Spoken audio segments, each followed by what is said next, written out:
Hey everybody, Kevin from Happy Coding here. I started these challenges or examples or code alongs or let's codes, whatever you want to call them. I started them because I wanted to fill out this example section of Happy Coding. I had put together a bunch of tutorials and I'm pretty happy with where they are at this point. But I always pictured the site as being sort of a mix of tutorials and examples that you can play with as you read through the tutorials.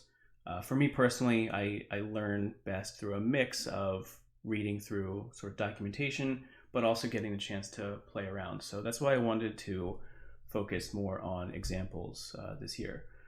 And as part of that, I especially wanted to focus on more examples that deal with the fundamentals of coding. So if you look at the tutorials, you see that there's a whole range that come from some of the fundamentals like calling functions, using variables, creating variables, and then it goes all the way through to more advanced concepts like animation and input and images and stuff like that. And there's a lot of cool stuff you can do once you get to those sort of more advanced topics. But in order to get to those advanced topics, you have to have a strong grasp on the fundamentals. And there's a bit of a paradox there where to get to the fun stuff, you have to learn the fundamentals. But when you look online for examples to learn from, most of them are more towards the more advanced side. And there's not as many examples and resources out there that focus on the fundamentals.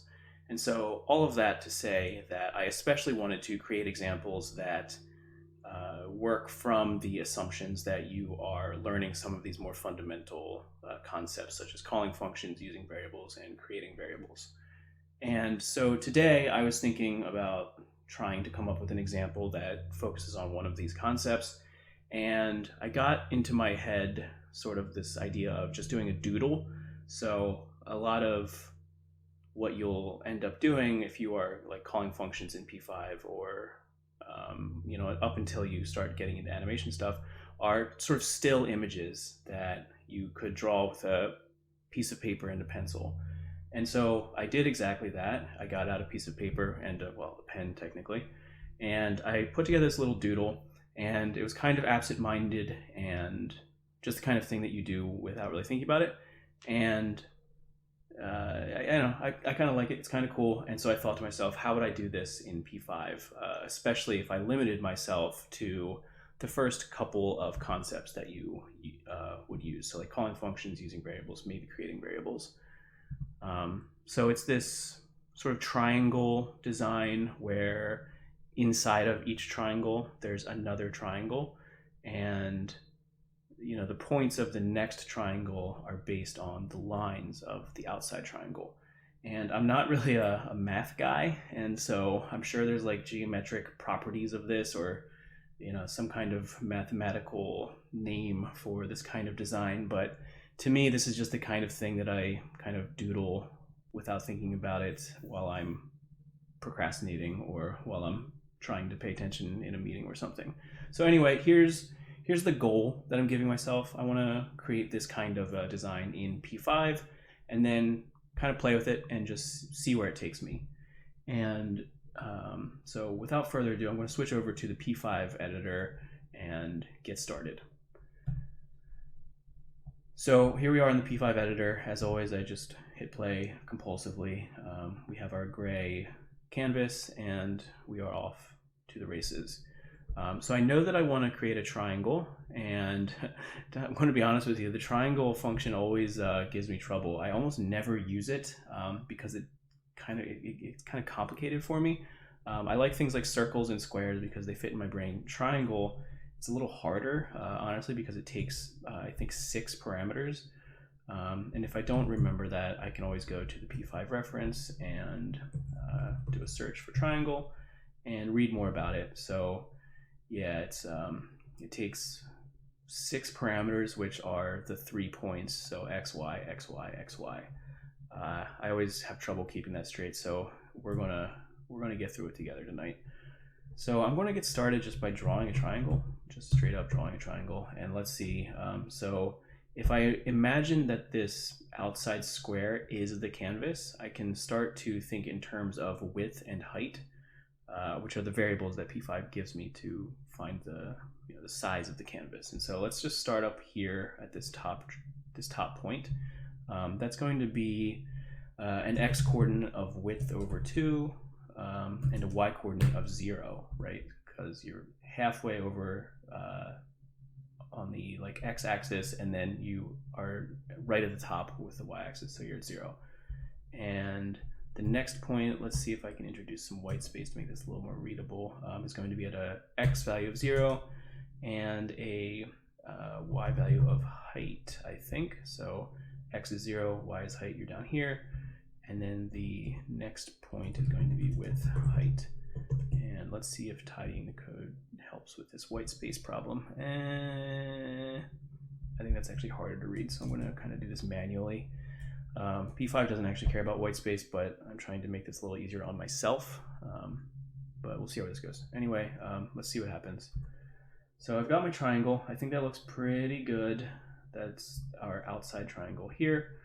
And now what I want to do is create this next triangle that's inside the first triangle.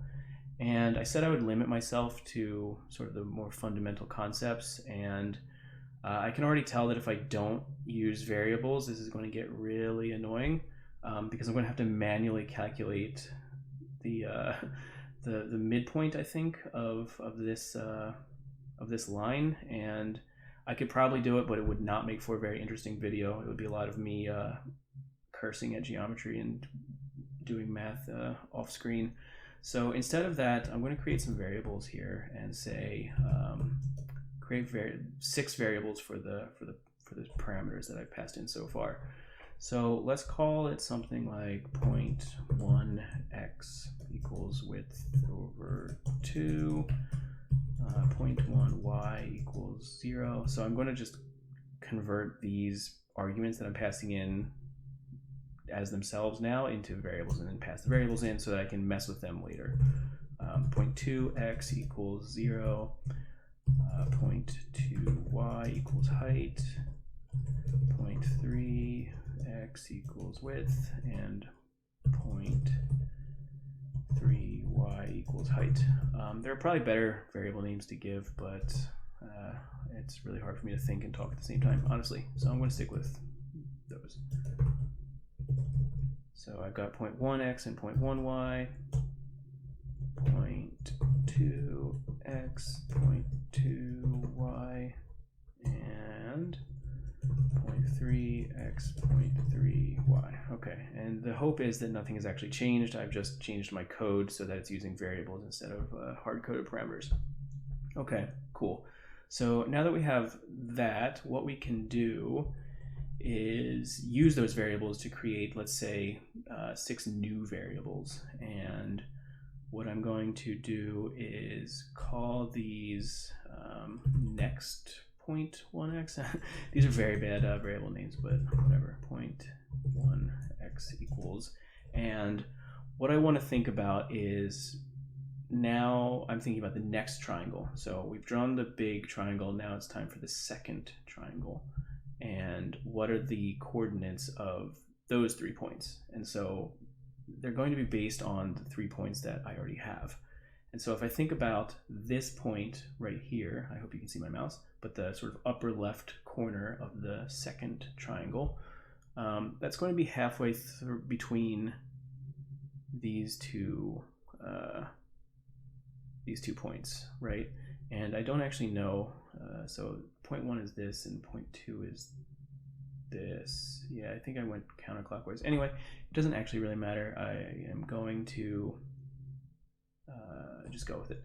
So what I want to do is base it off of the previous points. So 0.1x, so I want to take the midpoint, I think, between those 2 points. And there might be a function in the reference for this, so there might be like an average function. There's actually not. Maybe like midpoint. No. There might be. There's probably a JavaScript thing or something, but since it's the average of the 2 points. I think I can do it manually without messing it up too much. So what I want is the midpoint of the 2 points. So next point 1y equals 0.1y plus that's right, plus 0.2y divided by 2, and I want to do kind of just the same thing for all 3 points. So now that I've got 0.1y, now I want to do, or 0.1, now I want to do 0.2. So 0.2x equals, and I'm going to start copy pasting because a lot of this is going to be pretty similar. So 0.2 is going to be based off of, let's say, 0.2 and 0.3. So you're kind of going around the triangle. And always check your spelling. And let's see, so now I want next 0.2y, which is going to be based off of the previous y values. So 0.2y plus 0.3y. And probably not surprising, now we need 0.3. And again, copy paste. Whenever you find yourself copy pasting a lot, it probably means that there's a easier way to do it, but I want to keep myself limited to what I was talking about before with just creating variables and calling functions. So what I want to do is call this 0.3, and this is going to be based off of, so we got 0.1 and 0.2, we've got 0.2 and 0.3, and this is going to be based off of 0.3 and I think 0.1. So the points of the next triangle are based on the midpoints of the first triangle, right? And we want to call the triangle function with these now. And there's probably a better way to do this, but next.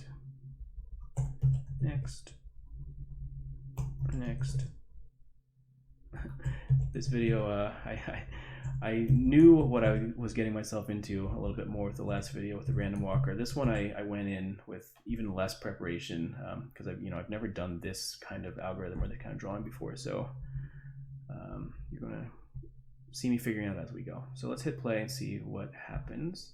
And I am pleasantly surprised by that. This was a lot of code to write without testing it, and that's one of the reasons I kind of struggle with the triangle function, is because you have to prepare all 6 functions or all 6 arguments before you can even really see the fruits of your labor, which make it a little harder to test. But it looks like this worked out pretty well. And so the next step, let me take a step back and kind of look at the drawing. We can kind of keep going with the same pattern, I think, and draw the next triangle based on the 3 points that we just drew. And so what we can think about is in terms of variables, what we want to happen. So we have these 0.1 or these like 0.1, 2, 3 for the bigger triangle, and then we have next 0.1, 2, and 3 for this triangle. So what we want to do is, I think we no longer care about the previous points. We no longer care about these variables. We don't have to reference these anymore, but we do care about these. And so what I want to do, there's a few ways we could do this. One way would be to create 6 new variables that do the exact same thing. And I'm bad at naming things, so we could call it something like next 0.1x and next 0.1y. That's going to get pretty unwieldy, especially if we go down a couple layers. So instead, what I'm going to do is I'm going to sort of reuse these variables since we don't care about their values anymore. So what I'm going to do is 0.1x equals next 0.1x, and sort of just transfer our the points that we just used into the variables that we're no longer using into the previous triangles variables. So I'm going to do it this way. That's 6. 0.1x, 0.1y, 0.2, 2, and 3, and 3. Again, maybe I should have this a little more, but this is like the truth of what coding really looks like, right? I didn't want to filter these videos very much because I think it's important to show sort of the messy process that coding often is. So anyway, now that we have our old values stored in the previous variables, I think what we can do is copy this again and use the same logic that we just wrote. And yeah, it's going to complain at me because I don't want to redeclare the variables. I just want to sort of reassign them.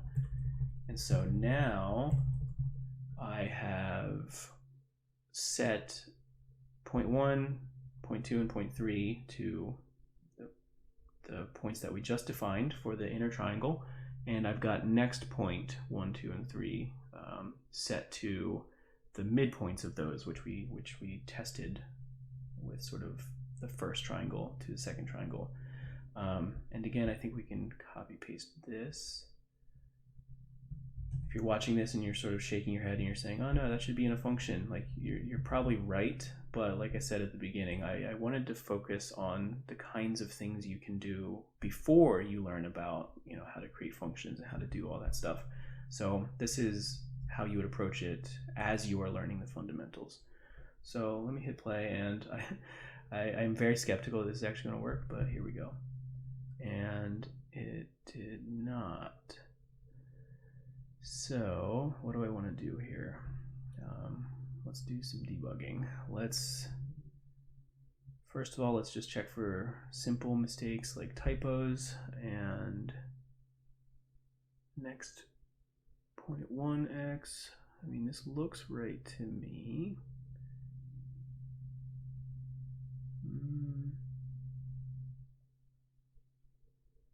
Let me do something here. Let me comment out a couple things. Let's comment out our big triangle.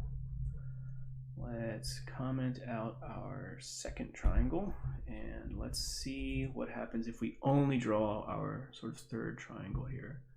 And okay, so I'm a little bit suspicious of this. I don't know what this little line here is doing. I think it's up to no good. I am sure that I messed something up. Oh, here, look, next 0.2, next 0.3. That's one of the reasons that copy pasting is sort of frowned upon while you code, because you're going to mess things up like that. So let's try that. So that's a little closer. At least it's a triangle. Let me just read through this a little bit more carefully. 0.1x, next 0.1x, 0.1y, next 0.1y, 2x, 2x. Oh, here's another one. Y, x, and here's another one. Y. If you were watching this and screaming at me as I was typing this, then thank you, and I wish I could have heard your cries for assistance. Anyway, that looks a lot better. All of that was just dumb copy pasting errors. Do as I say, not as I do, maybe. Don't copy paste, that's bad for you. But anyway, this is like the reality of what coding looks like, right? So I am demonstrating vulnerability and all that good stuff. Anyway, here we go. That looks pretty good. I'm pretty happy with that. And we could keep going. We could say, let's do one more, I think. And now we really can rely on the power of copy paste because we know that the pattern sort of works. So based on the previous triangle, we create the next triangle and then we draw that triangle. So if I do nothing except for copy paste the exact same thing, I'm hoping that it just works. So, and it does. And we could keep going. Let's see. Let's go until it looks kind of too small to see. And that's probably about where I'll stop, especially because I don't think it'll be very interesting to watch me just copy paste all night. So let's compare. I mean, that looks pretty good, I think. Yeah, I don't know what you would call this. I'm sure there's a name for it, but for me, it's just a triangle doodle. So now that we have sort of the foundation in place, now we can sort of play around with it. And there's a few things that I can think to do. One, I'm actually surprised that it took me this long to do this because I always do this first, is let's change that background. That's better already. that default gray background drives me nuts. I don't like it at all. I think that might be actually why they do it. I think that it encourages you to change it. But anyway, so that looks a little cooler. A few things we could do is, I could play with the stroke weight. So I can make the lines a little thicker. Stroke weight, let's say 4. So, it looks a little cooler. It's got this weird like optical illusion effect going. I don't know if you can see this from the video, but like since the points are now, or the lines are now thicker, the triangles sort of poke out of their parent triangle. And whether or not you like that or not, it's kind of up to you. I'm going to maybe decrease it a little bit.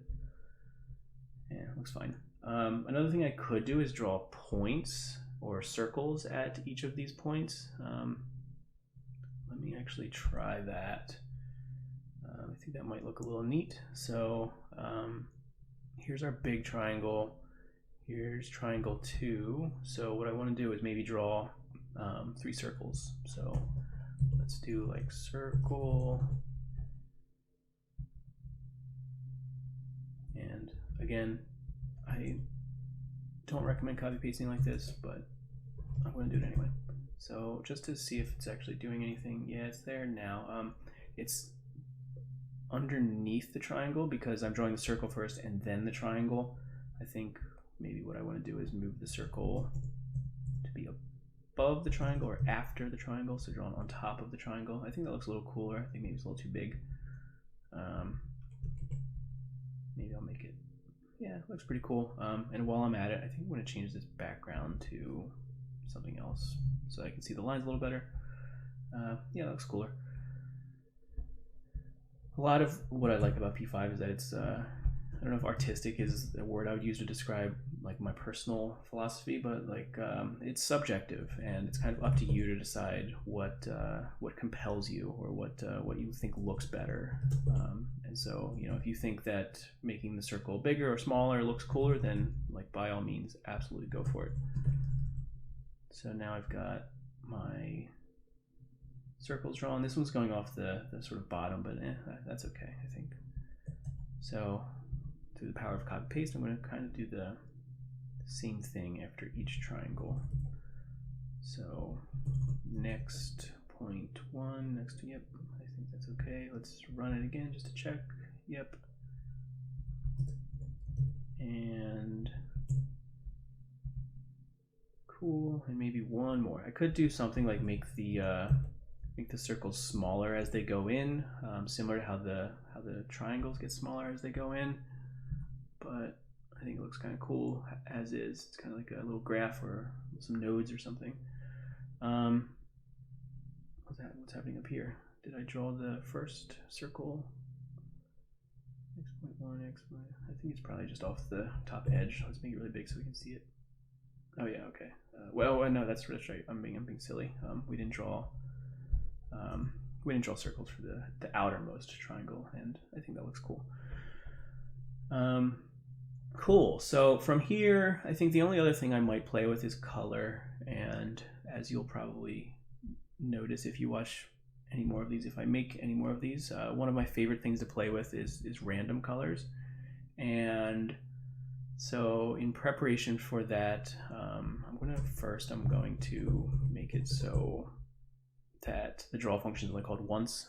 There's no difference here since we're not doing any animation or anything, but just in case anybody is watching that has sensitivities to certain light patterns or anything, I don't want to cause anybody any trouble. So I'm going to make sure that our animation doesn't move or anything.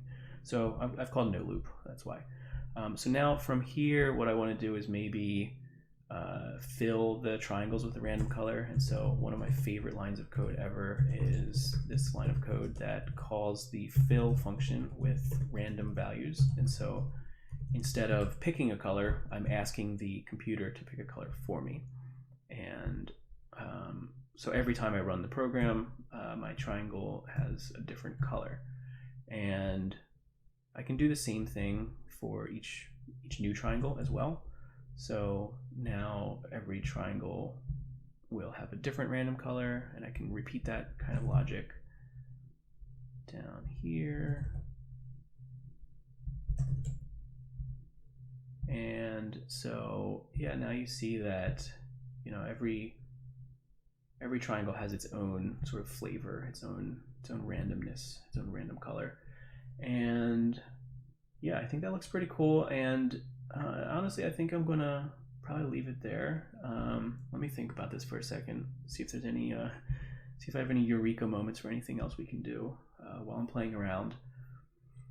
You know, one thing that occurs to me is I think I would prefer it if these circles were, you know, like one color. I think I would rather them be white, I think, or maybe black. So let's make them black. Let's just see what that looks like. You know, I could go either way, honestly. I'm not sure if I like that or not. I think white might be cool. But I don't want to make this video just me tinkering with just like picking a color and then going back and forth on it, because I could literally spend all night doing that, and it probably would not be the most interesting thing to watch. So that looks pretty neat. I like that. Another thing I could do is, so I use this no loop function, or I call this no loop function, in order to make it a static drawing. And by default, draw is called 60 times a second, and I didn't want to do that because then the screen would flash too much. But what I could do is maybe make it the frame rate like 1, so like once per second, the draw function will be called. And what that will do is kind of rerun the program automatically without me hitting that play button over and over again. And you get this sort of like flashing, like evolving pattern. And you know, that's kind of cool. Another thing I might do is, so by default what I've done is I've started out the triangle at the same 3 points every single time. You know, it's the very top, the lower left, and the lower right, just kind of based on the drawing that I had. But one of the cool things about P5 and with, you know, coding in general is that you can sort of involve the computer a little more. And by that I mean, like, once I've drawn the triangle on a piece of paper, it doesn't change, it doesn't move, it's there. And you know, there's a certain beauty to that, I think. But if I'm playing to the strengths of sort of the medium that I find myself in, then what I can do is something like start the outer triangle out in random locations. And let's see, I'm gonna maybe I'm gonna copy this and comment it out just so I have it.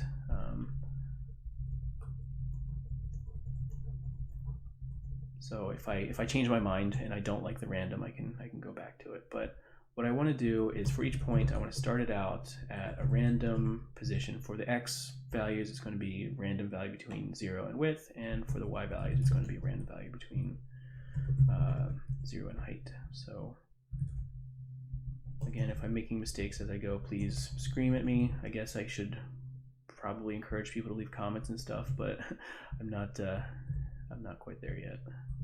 Smash that like button. Well, through the power of random, some of these triangles are going to look pretty dumb, but it is doing what we are asking it to do. The challenge is that some of the randomness is going to make the triangles kind of too small to see, but you know, you could probably tinker with this a little bit and maybe constrain the points a little bit more. And so what we could say is that, you know, we could make it, instead of this being between 0 and height, we can make it between, say, 0 and height times 0.25, right? So it's like always in the sort of top 25% of the screen. And similar for this, we could make it like between 0 and width times 0.25, and the y value would be between, let's say, height times 0.75 and height. And so by that, it's like in the lower 25%. So I'm making sure that the first point stays somewhere around this area but still kind of randomized, and the next point somewhere in this area but still kind of randomized, and so on. So that's 0.2y, and then for 0.3, x and y, that would be something like width times 0.75 and width, so between those two values. And same deal for this, height times 0.75 and height. And I've got some yellow complaints. I was just complaining that I didn't put a 0 in front of it. It doesn't actually matter. So yeah, that looks a little cooler, right? So this point is somewhere up here, this point is somewhere down here, and this point is somewhere down there. And if I put my frame rate back to, let's say 1, so I can look at it without hitting the play button, let's just see kind of the things that emerge.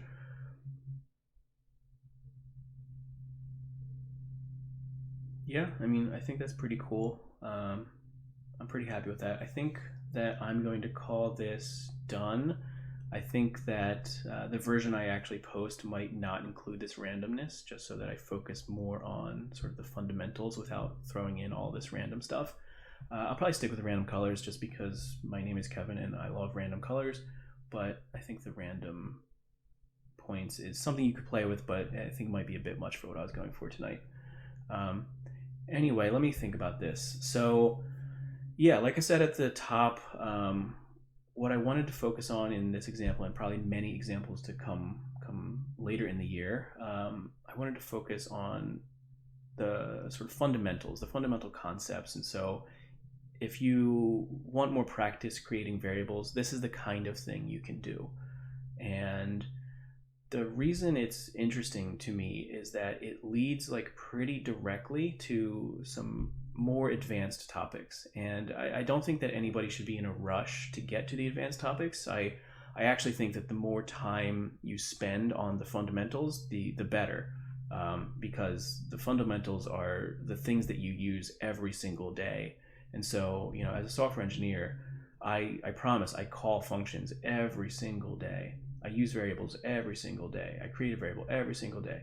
Whereas some of this other stuff where like we get down to like user input or you know, using libraries or images, you know, those are pretty specific, and it's not like I use them every day.